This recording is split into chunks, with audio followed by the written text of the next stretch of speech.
اسرائیل ایران پر جارحیت سے باز نہ آیا۔ امریکی پشتناہی میں اسرائیل نے ایران پر حملہ کر دیا۔ اس حملے میں اسرائیل نے ایران کی کئی دفاعی تنصیبات اور ایٹمی تنصیبات کو نشانہ بنایا ہے۔ حملے میں ایران کو کتنا نقصان اٹھانا پڑا اور ایران کی جانب سے کیا اقدامات کیے جا رہے ہیں، آئیے آپ کو تفصیل سے بتاتے ہیں۔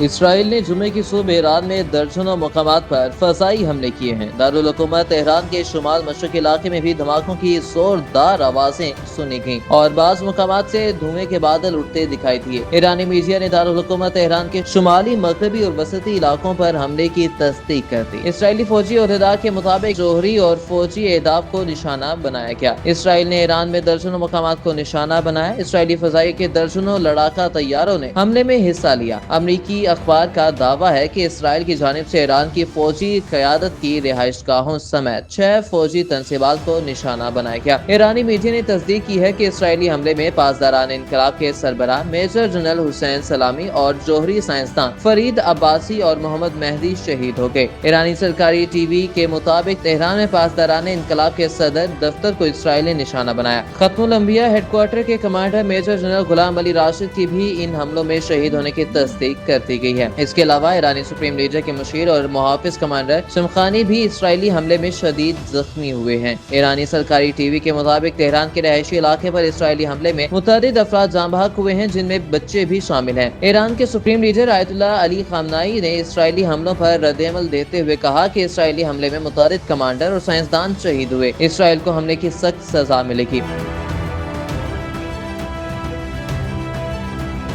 ایرانی سپریم لیڈر آیت اللہ خامنائی نے ایکس پر بیان جاری کرتے ہوئے کہا کہ آج صبح صہیونی ریاست نے ہماری سرزمین پر شیطانی اور خون آلود ہاتھوں سے ایک سنگین جرم کا ارتکاب کیا۔ دشمن نے رہائشی علاقوں کو نشانہ بنا کر اپنی فطرت کو پہلے سے زیادہ بے نقاب کر دیا۔ انہوں نے بتایا کہ اسرائیل نے ایران کی 3 ملٹری سائٹس پر حملے کیے۔ ان حملوں میں کئی اہم کمانڈرز اور سائنسدان شہید ہو چکے ہیں۔ سپریم لیڈر نے کہا کہ اسرائیل سزا کے لیے تیار رہے۔ ایران کی مسلح افواج دشمن کے اس حملے کا جواب دے گی۔ ادھر اسرائیلی فوجی عہدیدار کا کہنا ہے کہ ایران کے پاس چند دنوں میں 15 جوہری بم بنانے کے لیے کافی مواد موجود ہے۔ اسرائیل یقینی بنا رہا ہے کہ ایران کے پاس جوہری ہتھیار نہ ہوں۔ اسرائیلی فوج کا کہنا ہے کہ ایران پر حملے کا پہلا مرحلہ مکمل کر لیا ہے۔ حملے میں ایران کے جوہری اہداف سمیت درجنوں فوجی اہداف شامل ہیں۔ اسرائیلی وزیر اعظم نیتن یاہو کا کہنا ہے کہ ہم اسرائیل کی تاریخ کے فیصلہ کن موڑ پر ہیں۔ ہماری لڑائی ایرانی عوام سے نہیں بلکہ ایرانی امریت سے ہے۔ نیتن یاہو نے کہا کہ ایران کے جوہری نظام کو نشانہ بنایا گیا ہے۔ ایران پر اسرائیل کے حملوں کا مقصد اس کے جوہری انفراسٹرکچر کو نقصان پہنچانا ہے۔ حملوں کا مقصد بیلسٹک میزائل فیکٹریوں اور دیگر فوجی اہداف کو بھی نقصان پہنچانا ہے۔ ادھر ایران نے تہران کے امام خمینی ہوائی اڈے پر تمام پروازیں معطل کر دی ہیں، جبکہ ایرانی قیادت کا اعلیٰ سیکیورٹی اجلاس جاری ہے۔ ایران کی جانب سے جوابی بیلسٹک حملوں کا خدشہ ہونے کے سبب اسرائیل میں ہائی الرٹ کر دیا گیا ہے۔ امریکی وزیر خارجہ مارکو روبیو کا کہنا ہے کہ ہم ایران کے خلاف حملوں میں ملوث نہیں، ہماری ترجیح خطے میں امریکی افواج کا تحفظ ہے۔ امریکی وزیر خارجہ نے کہا کہ اسرائیل نے ہم سے کہا کہ ایران کے خلاف کارروائی اپنے دفاع کے لیے ضروری تھی۔ واضح رہے کہ ایران پر یہ حملے اتوار کو طے امریکہ ایران بالواسطہ مذاکرات سے 2 روز پہلے کیے گئے ہیں اور ایرانی حکام نے خبردار کیا تھا کہ اگر اسرائیل نے جارحیت کی تو سخت جواب دیا جائے گا۔